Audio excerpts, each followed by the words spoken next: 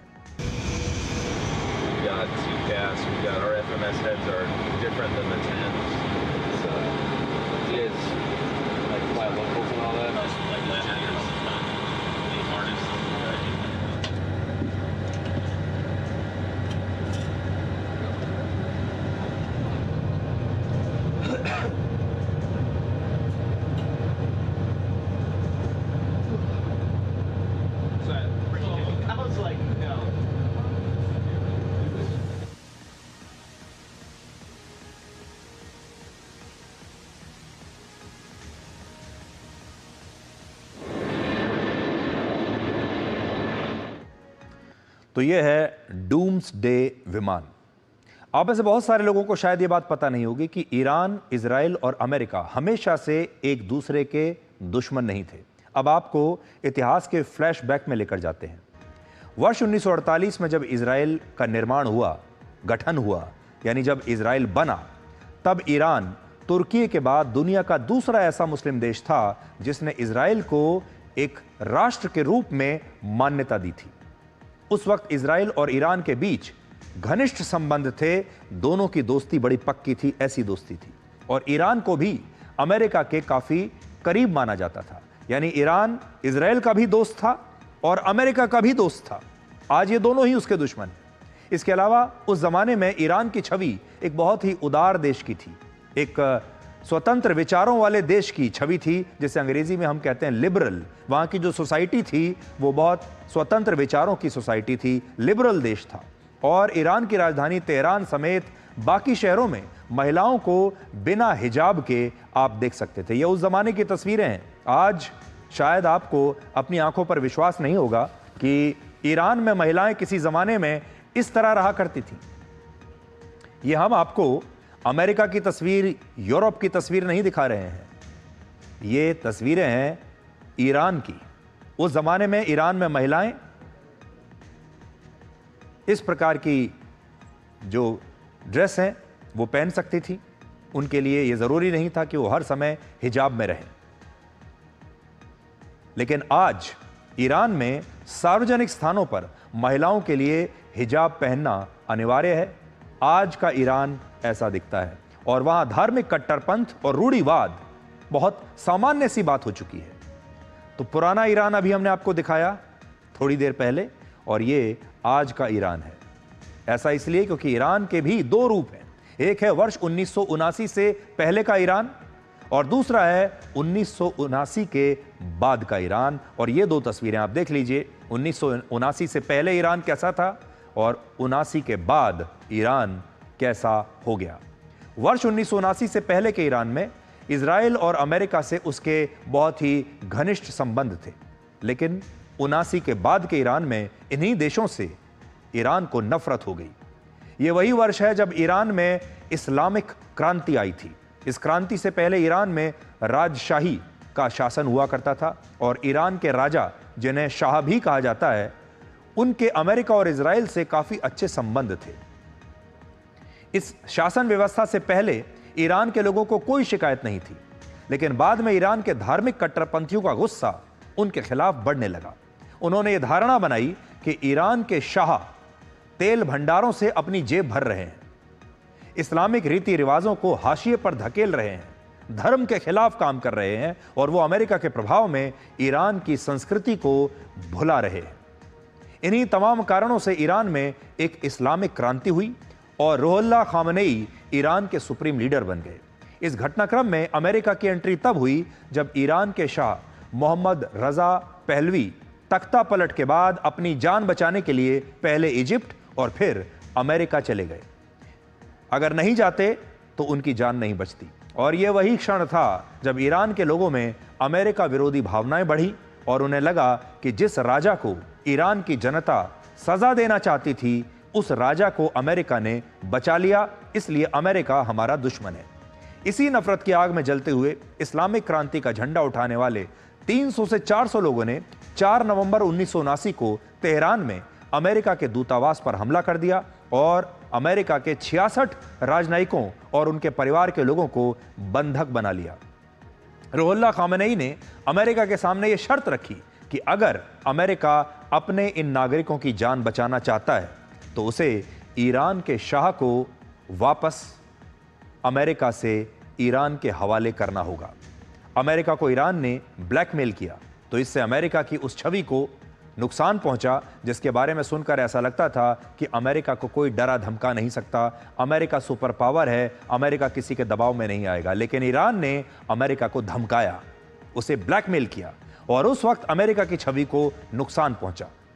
तो उसने ईरान पर आर्थिक प्रतिबंध लगा दिए और कहा कि जो देश ईरान से कच्चा तेल खरीदेगा, अमेरिका उस देश के साथ अपने रिश्ते तोड़ लेगा। इन प्रतिबंधों से ईरान पूरी दुनिया में अलग थलग पड़ गया, लेकिन उसने अमेरिका के नागरिकों को रिहा नहीं किया। महिलाओं को तो रिहा कर दिया, लेकिन पुरुषों को तब भी उसने रिहा नहीं किया। देखिए अमेरिका ने कितना जोर लगाया, नहीं किया रिहा ईरान ने। अमेरिका ने 6 महीने के बाद इन बंधकों को छुड़ाने के लिए अपने 8 हेलीकॉप्टर ईरान में भेजे, लेकिन इनमें से 3 हेलीकॉप्टर खराब हो गए और जब बाकी के हेलीकॉप्टर्स भी बिना ऑपरेशन शुरू किए ईरान से वापस लौटने लगे तो इनमें से एक हेलीकॉप्टर अमेरिका के ही एक विमान से टकराकर क्रैश हो गया। इस घटना के बाद यह कहा जाने लगा कि क्या अमेरिका वाकई इतना ताकतवर है जितना दिखाता है? क्या अमेरिका उतना ताकतवर है जितना हॉलीवुड की फिल्मों में उसे दिखाया जाता है? क्योंकि अमेरिका के लिए यह वाकई बहुत शर्मिंदगी की बात थी। 27 जुलाई 1980 को जब ईरान के शाह की अमेरिका में मौत हो गई, तब अमेरिका को लगा कि ईरान उसके नागरिकों को आखिरकार रिहा कर देगा, क्योंकि अब राजा की तो मौत हो चुकी है, अब ईरान क्या करेगा। लेकिन तब भी ईरान ने इन नागरिकों को रिहा नहीं किया और बाद में ऐसा कहा जाता है कि अमेरिका ने ईरान के पड़ोसी देश इराक से मदद मांगी और इराक के सर्वोच्च नेता उस जमाने में सद्दाम हुसैन ने ईरान के खिलाफ युद्ध छेड़ दिया। यह युद्ध 8 साल तक चला, जिसमें आखिर में ईरान की जीत हुई और इससे आप समझ सकते हैं कि ईरान को कई वर्षों तक युद्ध लड़ने का अच्छा खासा अनुभव है। ईरान ने अमेरिका के बंधकों को 1.5 साल के बाद रिहा किया। अमेरिका ने देख लीजिए 1.5 साल तक सारी कोशिशें की, लेकिन रिहा नहीं किया ईरान दबाव में नहीं आया। और जब अमेरिका के तत्कालीन राष्ट्रपति जिमी कार्टर की सरकार हट गई और रोनाल्ड रेगन नए राष्ट्रपति बने, तभी से लेकर आज तक ईरान और अमेरिका के बीच तलवारें खिंची हुई हैं और दोनों देशों के रिश्तों में जबरदस्त कड़वाहट देखी जाती है। दोनों को एक दूसरे से नफरत है। दूसरी बात, इस नफरत को ईरान के सुप्रीम लीडर खामेनेई सत्ता में बने रहने के लिए भी इस्तेमाल करते हैं। ईरान ने अपनी एक ऐसी छवि बनाई कि वो मिडिल ईस्ट का अकेला ऐसा देश है जो अमेरिकी साम्राज्यवाद के खिलाफ डटकर खड़ा हुआ है, संघर्ष कर रहा है और अमेरिका के सामने झुकने के लिए तैयार नहीं है। सऊदी अरब, कतर, जॉर्डन और तुर्की जैसे मिडिल ईस्ट के देशों से अमेरिका के बड़े अच्छे संबंध हैं और इन देशों में अमेरिका के सैनिक अड्डे भी हैं, जिन्हें इन देशों की सरकारों ने खुद अपनी मंजूरी से वहां बनने दिया है। और ईरान इसलिए यह कहता है कि वो मिडिल ईस्ट में अकेला देश है जो अमेरिका की आंखों में आंखें डालकर अमेरिका का मुकाबला कर सकता है। और यह सब कुछ वो करता है धर्म के नाम पर, धार्मिक कट्टरवाद के नाम पर। अब आप ये देखिए कि ईरान ने इस नफरत की कितनी भारी कीमत चुकाई। वेनेजुएला और सऊदी अरब के बाद पूरी दुनिया में कच्चे तेल का सबसे बड़ा भंडार ईरान के पास है, लेकिन अमेरिका के प्रतिबंधों की वजह से ईरान इस तेल को दुनिया में बेच नहीं सकता। यानी तेल तो है लेकिन बेच नहीं सकते, तेल तो है लेकिन पैसा नहीं है। अमेरिका का प्रतिद्वंदी देश चीन अकेला ऐसा देश है, वही सबसे ज्यादा ईरान से तेल खरीदता है और ईरान जिस तेल को बेचकर अमीर बन सकता था वो अभी उसके किसी काम का नहीं है। जिस तेल से ईरान की किस्मत बदल सकती थी वो तेल ईरान के कोई काम नहीं आ रहा। सिर्फ चीन ईरान से तेल खरीदता है, बाकी और कोई नहीं। बाकी भी हैं लेकिन चीन सबसे बड़ा खरीदार है। कच्चे तेल की तरह नेचुरल गैस का भी सबसे बड़ा भंडार रशिया के बाद ईरान में ही है, लेकिन ईरान इस नेचुरल गैस को भी अमेरिका के प्रतिबंधों के कारण कहीं नहीं बेच सकता और इन्हीं प्रतिबंधों के कारण ईरान की एयरलाइंस नए यात्री विमान खरीद नहीं सकती और उन्हें पुराने विमानों का ही इस्तेमाल करना पड़ता है। तो सोचिए ईरान की जो एयरलाइन है उनकी, उसके पास नए विमान नहीं आ सकते क्योंकि वो खरीद नहीं सकता ये विमान।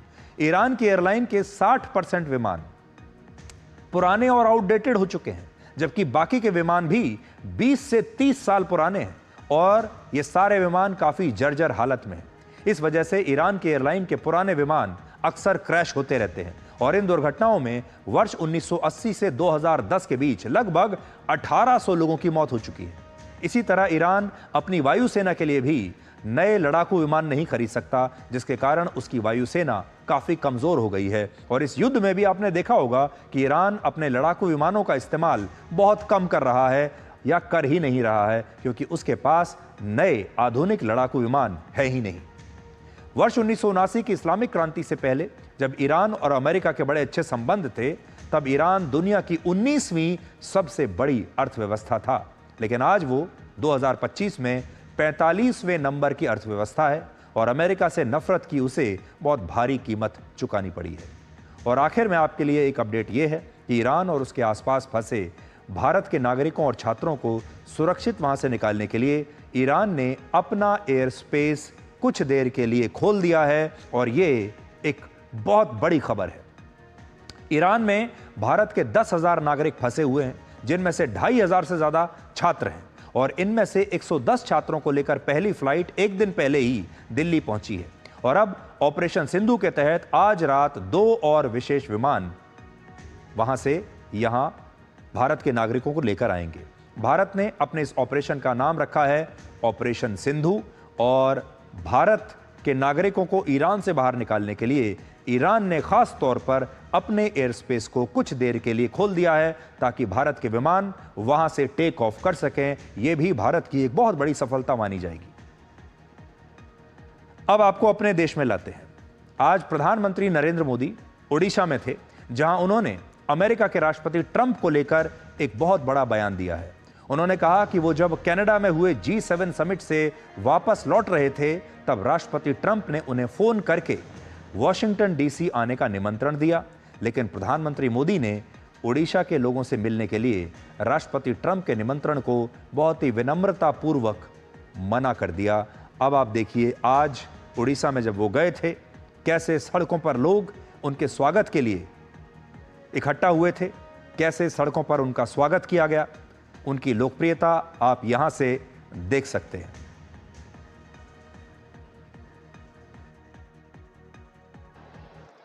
अभी 2 दिन पहले मैं कनाडा में G7 समिट के लिए वहां था और अमेरिका के राष्ट्रपति ट्रंप ने मुझे फोन किया। उन्होंने कहा कि अब कनाडा तो आए ही हैं, तो वॉशिंगटन होकर के जाइए,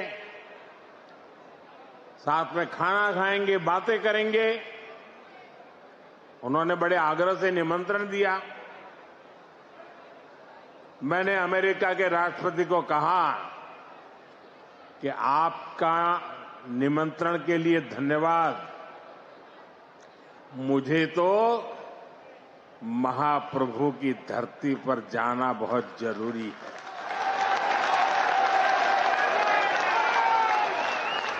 और इसलिए मैंने उनके निमंत्रण को नम्रतापूर्वक मना किया और आपका प्यार, महाप्रभु की भक्ति मुझे इस धरती पर खींच करके ले आई।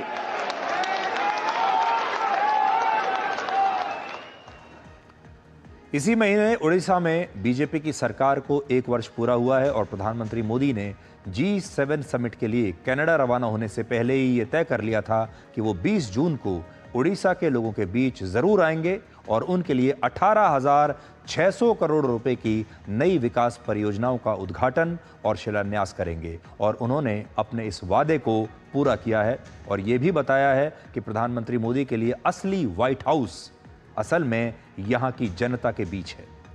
उड़ीसा पूर्वी भारत का वो राज्य है जहां पिछले साल पहली बार बीजेपी की सरकार बनी थी और मोहन चरण मांझी उड़ीसा के मुख्यमंत्री तब बनाए गए थे। अब हम ऑपरेशन सिंदूर पर पाकिस्तान के एक नए कबूलनामे को आपके लिए डिकोड करेंगे। हमारे देश में ऐसे बहुत से लोग हैं जो हमारी सेना से सबूत मांगते हैं, हमारी सरकारों से सबूत मांगते हैं, कहते हैं कि ऑपरेशन सिंदूर में जो सफलता मिली थी उसके सबूत लाइए। ऐसे बहुत सारे लोग हैं जिन्हें हमारे दावों पर, हमारी सेना के दावों पर विश्वास नहीं है। हमारी सेना जब कुछ कहती है, हमारी अपनी सरकार जब कुछ कहती है, उन्हें उस पर विश्वास नहीं है, लेकिन उन्हें पाकिस्तान के दावों पर तुरंत विश्वास हो जाता है। इसलिए अब इस बार हम आपको पाकिस्तान का ही कबूलनामा दिखाते हैं। पाकिस्तान अब खुद ऑपरेशन सिंदूर में भारत के शौर्य के सबूत दे रहा है। देखिए, पाकिस्तान के उप प्रधानमंत्री इशाक डार ने वहां के एक टेलीविजन चैनल पर इंटरव्यू के दौरान कहा है कि ऑपरेशन सिंदूर के दौरान सीज फायर के लिए उन्होंने सऊदी अरब से भी मदद मांगी थी। यह बयान उन्होंने एक न्यूज चैनल पर दिया है और कहा कि जब भारत ने रावलपिंडी के नूर खान एयरबेस और पंजाब प्रांत के शोरकोट एयरबेस पर मिसाइलें दागी, जब भारत ने बड़ा हमला किया, तब पाकिस्तान ने सऊदी अरब के प्रिंस फैसल को विदेश मंत्री एस जयशंकर से बात करने के लिए कहा।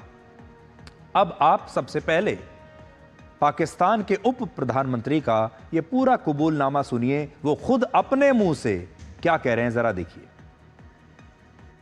प्राइम मिनिस्टर ने ऑथराइज़ किया आर्म फोर्सेस को, डिटेल तय हो गई कि हमने क्या रोल आउट करना है, और वो हमने 4 बजे के बाद शुरू किया। ये उनकी फिर एक बदकिस्मती मैं कहूँगा इंडिया की कि उन्होंने 2:30 बजे फिर वही हरकत कर दी कि जी नूर खान एयरबेस पे, शोरकोट एयरबेस पे, 2 एयरपोर्ट्स पे उन्होंने फिर अटैक किए उसी रात को, 6 और 7 की दरमियानी रात को। तो वो उन्होंने जो कोशिश की, तो उसके बाद बाय द वे उसके बाद विद इन 45 मिनट्स मुझे सऊदी प्रिंस फैसल साहब का फ़ोन आया और उन्होंने मुझे वही बात की कि ब्रदर आई जस्ट अंडरस्टूड कि जी आपकी बात हुई है रूबियो से, और अपना am I authorize to talk to Jaishankar also and convey के you know you are ready there they stop. I say yes brother you can. और उन्होंने मुझे वापस फ़ोन भी किया, प्रिंस फैसल ने को 20-25 में फ़ोन किया कि मैंने जयशंकर साहब को ये कह दिया है। इशाक डार ने अपने इस बयान में जिस नाम का इस्तेमाल किया वो है सऊदी प्रिंस फैसल, और ऐसा माना जा रहा है कि शायद उन्होंने प्रिंस फैसल बिन फरहान से बात की होगी, जो इस समय सऊदी अरब के विदेश मंत्री हैं। इसी कबूलनामे से 3 बातें डिकोड होती हैं। पहली बात, नूर खान एयरबेस पर हमले के बाद पाकिस्तान सीज फायर के लिए मजबूर हुआ। दूसरा, पाकिस्तान ने खुद ही सीज फायर के लिए दूसरे देशों से मदद मांगी थी। और तीसरी बात, अमेरिका के अलावा सऊदी अरब भी पाकिस्तान का संदेश भारत तक पहुंचा रहा था ताकि इस युद्ध में सीज फायर हो जाए। इशाक डार ने इस बातचीत में एक रूबियो का भी नाम लिया है, और यहाँ शायद वो अमेरिका के विदेश मंत्री मार्को रूबियो की बात कर रहे हैं। यानी सबसे पहले इशाक डार ने अमेरिका से बात की, यानी पाकिस्तान ने अमेरिका से बात की और कहा कि सीज फायर में मदद कीजिए। फिर सीज फायर की कोशिश के लिए सऊदी अरब भी इसमें शामिल हुआ, और ऐसा इसलिए किया गया ताकि पाकिस्तान पर भारत के भीषण हमले किसी तरह बंद हो जाएं। और इस बयान से पाकिस्तान के डिप्टी प्राइम मिनिस्टर ने अपने ही प्रधानमंत्री समेत उन सभी पाकिस्तानियों को झूठा करार कर दिया है जो अब तक ये कहते आ रहे हैं कि पाकिस्तान ने सीज फायर के लिए कोशिशें की ही नहीं थी। हमारे देश में जिन लोगों को सबूत चाहिए था वो आज पाकिस्तान से ये सबूत ले सकते हैं। अब हम उस खबर को डिकोड करेंगे जो न्यूक्लियर हथियारों पर आर्टिफिशियल इंटेलिजेंस यानी एआई के नियंत्रण को लेकर पूरी दुनिया को सावधान करेगी। स्वीडन के Stockholm International Peace Research Institute यानी सिप्री ने अपनी नई रिपोर्ट जारी की है। इसके मुताबिक दुनिया के सभी 9 परमाणु संपन्न देशों के पास कुल मिलाकर 12,241 न्यूक्लियर हथियार हैं, और ये देश अपनी परमाणु ताकत को लगातार बढ़ा रहे हैं।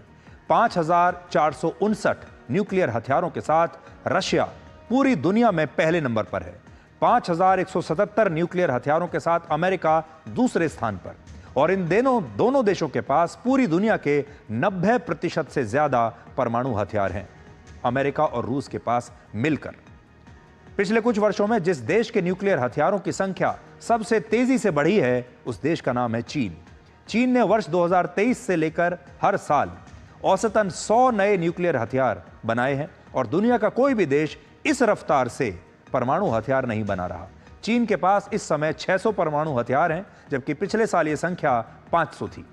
अनुमान है कि वर्ष 2033 तक चीन के पास करीब 1000 न्यूक्लियर हथियार हो जाएंगे, और 2035 तक यह संख्या 1500 या उससे भी ज्यादा पहुंचेगी। उत्तर कोरिया के पास अभी 50 न्यूक्लियर हथियार हैं। हालांकि दावा किया जाता है कि उसके पास 40 और परमाणु हथियार तैयार करने लायक मटेरियल मौजूद है।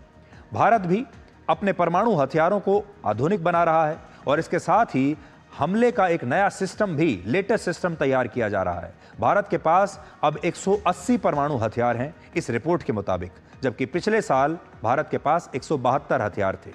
एक साल में भारत के परमाणु हथियार 5% तक बढ़ चुके हैं। हालांकि पाकिस्तान के पास 170 न्यूक्लियर हथियार हैं, और इसमें पिछले वर्ष के मुकाबले कोई बदलाव नहीं है। पिछले साल भी इतने ही थे और अब भी इतने ही हैं। यहां आपको यह भी देखना होगा कि दुनिया में न्यूक्लियर हथियारों को मानवता के खिलाफ सबसे बड़ा खतरा माना जाता है, लेकिन इन्हीं में 3,912 न्यूक्लियर हथियारों को इन्हीं देशों ने अलग अलग जगहों पर तैनात करके रखा हुआ है। ये वो हथियार हैं जो तैनाती की स्थिति में हैं। इससे भी ज्यादा खतरनाक बात यह है कि अब इंसानों के बदले आर्टिफिशियल इंटेलिजेंस को परमाणु हथियारों का नियंत्रण सौंपने की बात चल रही है। यह वो स्थिति होगी जिसमें न्यूक्लियर हथियारों से हमले का फैसला लेने का अधिकार शायद एआई के जरिए होने लगेगा और इंसानों की ह्यूमन इंटेलिजेंस के बदले मशीनों की आर्टिफिशियल इंटेलिजेंस से परमाणु हथियारों को लॉन्च करने के फैसले होने लगेंगे। इस समय दुनिया के 3 ऐसे देश हैं जो अपने परमाणु हथियारों से जुड़े सिस्टम्स में एआई को इंटीग्रेट करने की कोशिश कर रहे हैं, उसे जोड़ने की कोशिश कर रहे हैं। और ये देश हैं अमेरिका, रशिया और चीन। और परमाणु हथियारों के मामले में ये देश दुनिया में पहले 3 नंबर पर है। इसी रिपोर्ट में यह दावा किया गया है कि एआई अभी पूरी तरह से परमाणु हथियारों को कंट्रोल नहीं कर रहा है, लेकिन एक खतरा इसका बहुत बड़ा यह है कि परमाणु हथियारों को कंट्रोल करने वाला एआई साइबर अटैक का शिकार हो सकता है और ऐसी स्थिति में उस देश के न्यूक्लियर हथियारों पर किसी का भी कंट्रोल हो सकता है। जो भी हैक कर लेगा उसका कंट्रोल हो जाएगा। अगर आप इजराइल और ईरान के युद्ध को देखें तो इस युद्ध की भी एक ही जड़ है और वो है न्यूक्लियर हथियार। इजराइल को आशंका है कि ईरान न्यूक्लियर हथियार बनाने के बहुत करीब है और इसीलिए वो उसके न्यूक्लियर ठिकानों पर हमले कर रहा है। और ऐसा नहीं है कि मिडिल ईस्ट में पहली बार किसी देश के साथ ऐसा हुआ है। पूरे मिडिल ईस्ट में कुल 17 देश ऐसे हैं, 17 देश हैं जिनमें से जिस भी देश ने इतिहास में कभी भी न्यूक्लियर हथियार बनाने की कोशिश की तब उस पर हमले हुए और उस पर अमेरिका और पश्चिमी देशों ने दबाव बनाया कि वो परमाणु हथियार ना बनाए। इन सारे देशों में एक ही अपवाद है और वो है इजराइल। इजराइल को सीक्रेट न्यूक्लियर स्टेट कहा जाता है, जिसने आज तक एक ही नीति को अपनाया है और उसका नाम है न्यूक्लियर ओपेसिटी। इसका मतलब होता है कि ना तो स्वीकार करना और ना ही खंडन करना।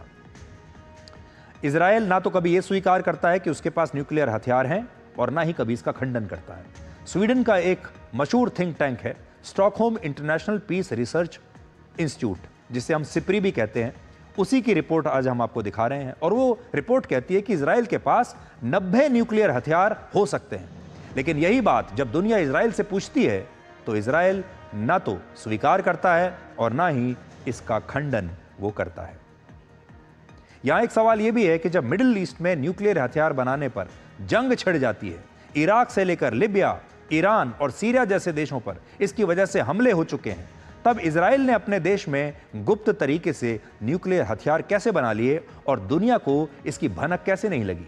तो असल में ये एक ऐसी कहानी है जिसे सुनकर आपको लगेगा कि शायद आप कोई वेब सीरीज देख रहे हैं।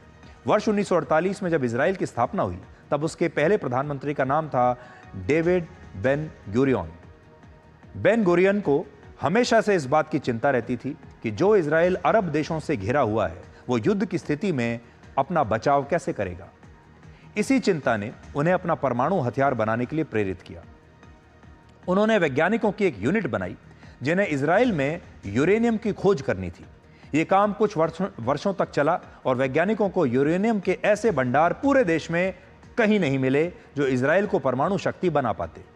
इसके बाद वहां के प्रधानमंत्री के पास 2 विकल्प थे, या तो इजराइल अमेरिका के सहयोग से न्यूक्लियर हथियार विकसित करे या कहीं से यूरेनियम को चुराकर या यूरेनियम का जुगाड़ करके इजराइल को एक परमाणु शक्ति बनाए। यूरेनियम को चुराना असंभव था, इसलिए इजराइल ने अमेरिका से मदद मांगने का फैसला किया और वहां के प्रधानमंत्री ने उस वक्त के अमेरिकी राष्ट्रपति से न्यूक्लियर रिएक्टर देने की मांग की और उन्हें यह भरोसा दिलाया कि इजराइल का उद्देश्य शांतिपूर्ण न्यूक्लियर रिसर्च का है, वो हथियार नहीं बनाएंगे।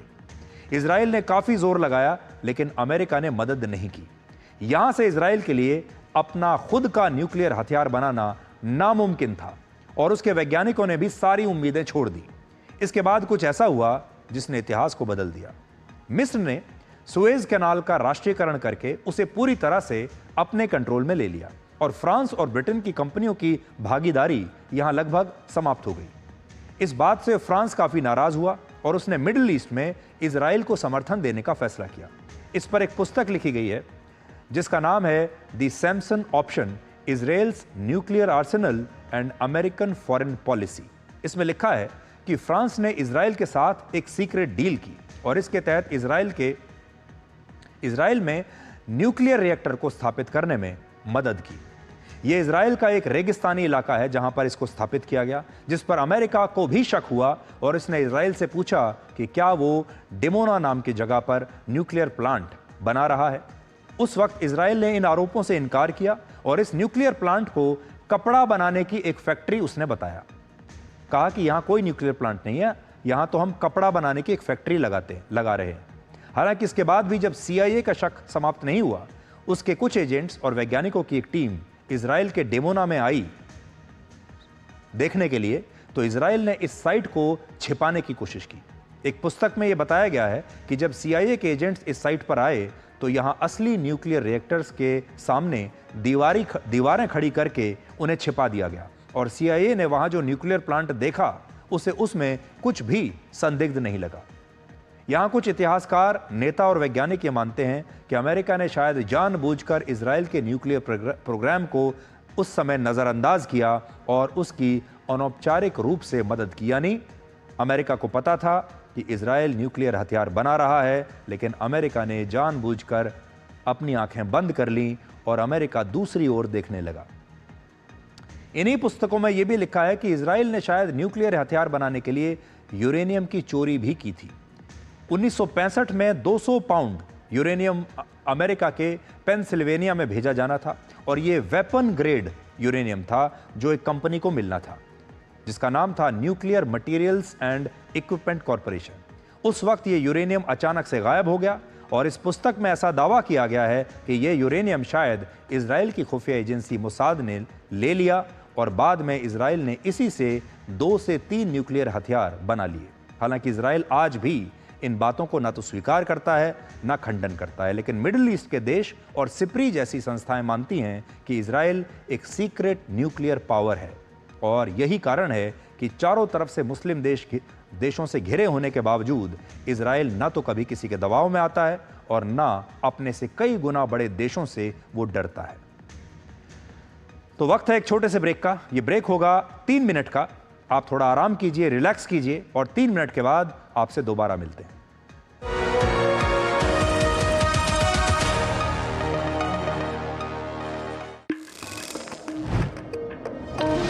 कौन है जो देश की वायरिंग को सेफ बनाता है? कौन है जो देश की वायरिंग को इको फ्रेंडली बनाता है? कौन है जो जोड़े देश को?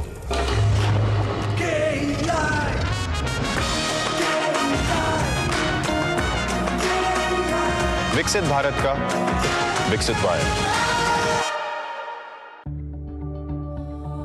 Where the software engineer with a big idea meets the smart market analyst, meets the cool UI UX designer, meets the gifted content writer, meets the talented photographer to create the big dream. The world comes together at Sharda University. So where are you?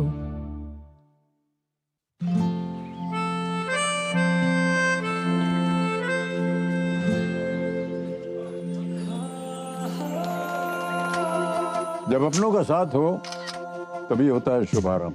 इसलिए सिर्फ Muthoot finance सदियों से देते आ रहे हैं हर नई शुरुआत में अपनों जैसा भरोसा। Muthoot finance, India's number 1 most trusted financial services brand. तो गोल्ड लोन के लिए अभी फोन कीजिए 1-800-313-1212 पर। इस देश की हर माँ, बच्चे, बूढ़े, जवान, खिलाड़ी, डॉक्टर, इंजीनियर, सबको गाय भैंस की दूध की शक्ति पर भरोसा है। पर जब इन पशुओं को कपिला पशु आहार मिलेगा तभी तो दूध सिर्फ ज्यादा ही नहीं, शक्ति से भरपूर भी होगा। कपिला पशु आहार, देश का नंबर 1 पशु आहार। Become a proud Prestigian. Pursue BBA and MBA at PIMR Indore. Get 100% placement support. Industry-focused curriculum. Shaping leaders since 1994. Join PIMR Indore. This is no ordinary sky. This is where legends are born. Space transition. Roger. Engaging heat. In the vast expanse above, the Indian Air Force reigns. Unseen, unstoppable, unmatched. Join the Indian Air Force to be a cut above. Start successful legal career with Prestige, offering LLB and LLM with expert faculty and practical exposure, shaping leaders since 1994. Join PIMR Indore. कौन है जो जोड़े देश को? विकसित भारत का विकसित wire.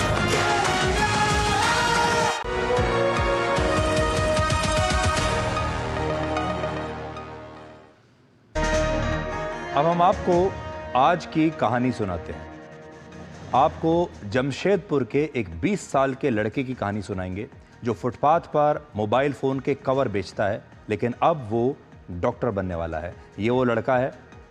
इस छात्र का नाम है रोहित कुमार और इसकी उम्र है सिर्फ 20 साल।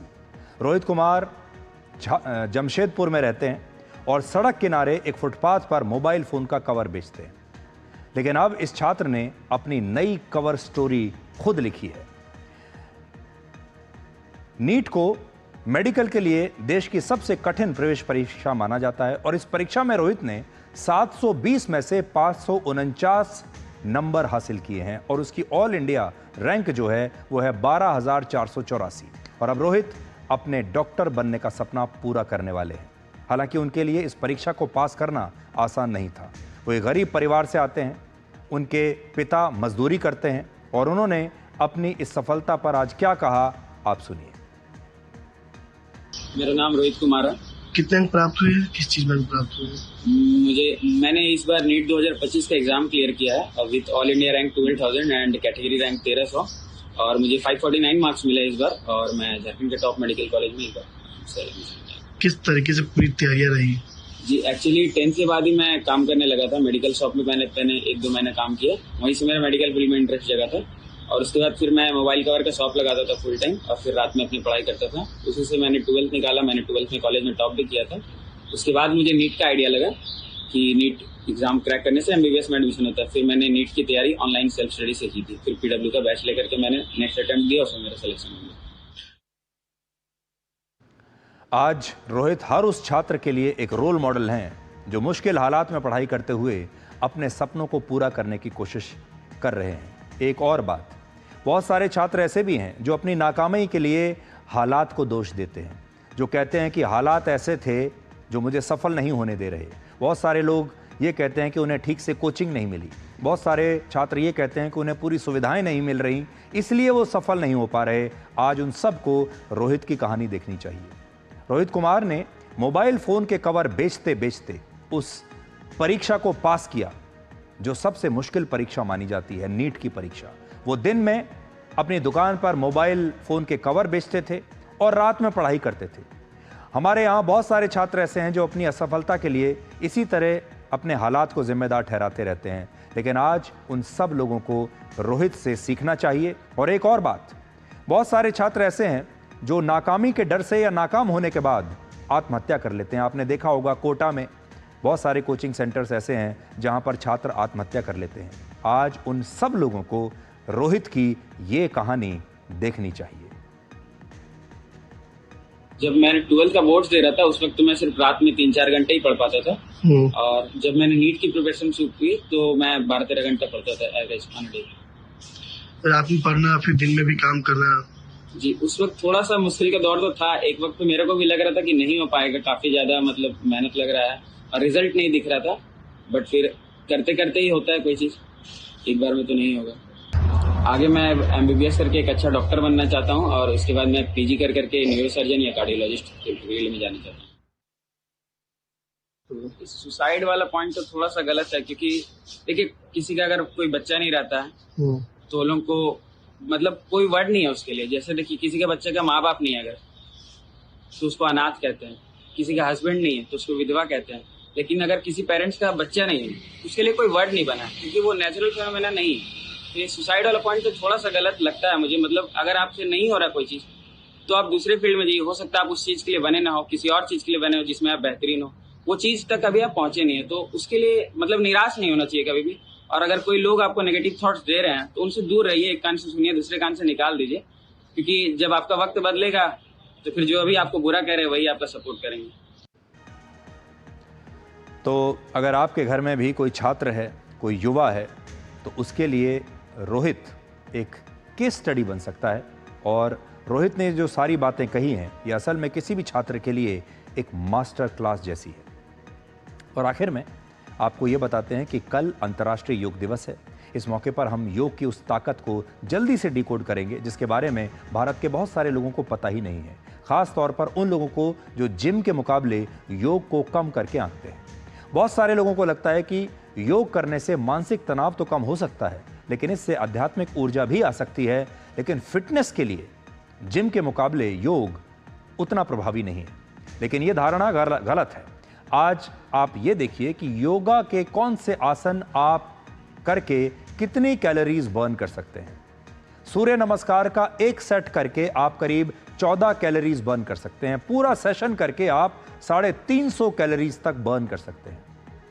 फलक आसन करके आप 5 मिनट में 50 कैलोरीज बर्न कर सकते हैं।